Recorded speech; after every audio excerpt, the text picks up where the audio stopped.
আসসালামু আলাইকুম ভিউয়ার্স। আজকে আমি কাঁচকলা আর নোনা ইলিশ রান্না করব। তার জন্যে ফ্রাই প্যানে একটু দিয়ে দিলাম তেল। কাঁচকলাতে একটু তেল বেশি লাগে।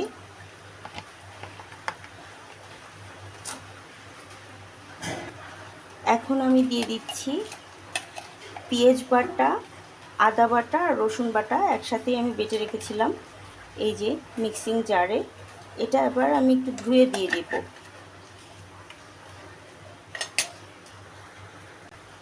এখন একটু লবণ দিয়ে দিচ্ছি।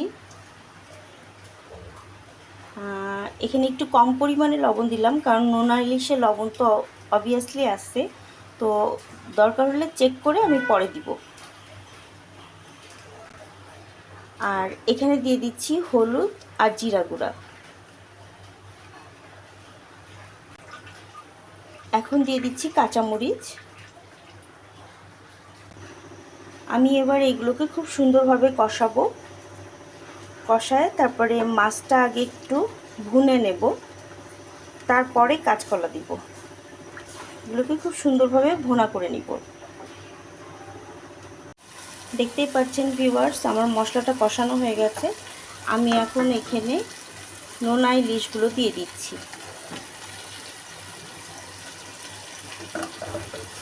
একটু কষিয়ে নেব ভালো করে।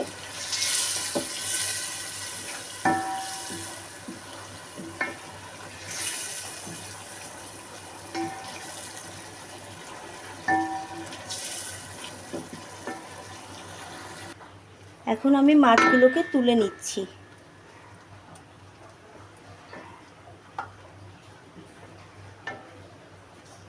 মাছগুলো আমার কষানো হয়ে গেছে সুন্দরভাবে। ভিউয়ার্স, আমি মাছটা তুলে নিয়েছি। এখন আমি এখানে কাঁচকলা দিয়ে দিচ্ছি। এটাকে আমি অল্প একটু লবণ আর হলুদ দিয়ে মাখিয়ে রেখেছিলাম। এখন এটাকে খুব সুন্দরভাবে কষিয়ে নেব।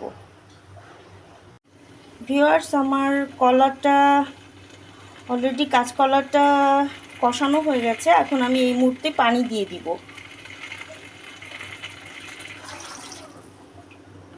আর একটু পানি দিয়ে দিব।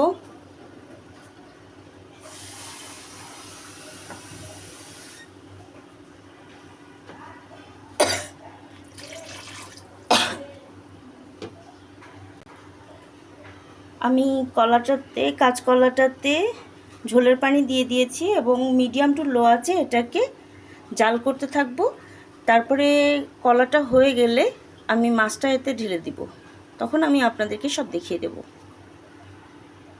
ভিউয়ার্স, আমার কাঁচকলাটা হয়ে গেছে। এখন আমি এখানে নোনা ইলিশটা বিছায় দিচ্ছি।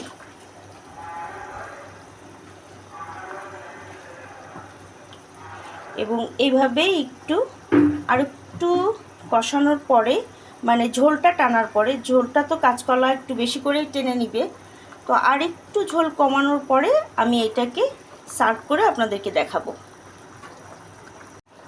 ভিউয়ার্স, আমি এখন কিছু ধনেপাতা কুচি দিয়ে দিব। এটা বিলেতি ধনিয়া পাতা। আমি আসলে দেশি ধনিয়া পাতাটা কালকে পাই নাই, কালকে বাজার করছিলাম, পাই নাই, তো এটাই আর কি দিয়ে দিচ্ছি।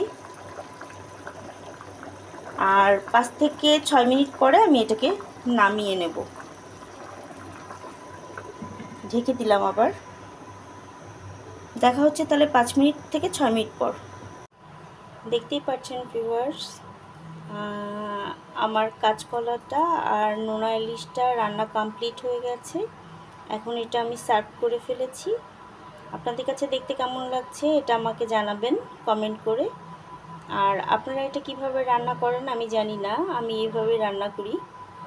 তো আপনাদের কাছে কেমন লেগেছে সেটা আমাকে জানাবেন। আর আমার সাথেই থাকবেন, পাশেই থাকবেন, আমাকে সাপোর্ট করবেন। সবাই ভালো থাকবেন, সুস্থ থাকবেন। আসসালামু আলাইকুম।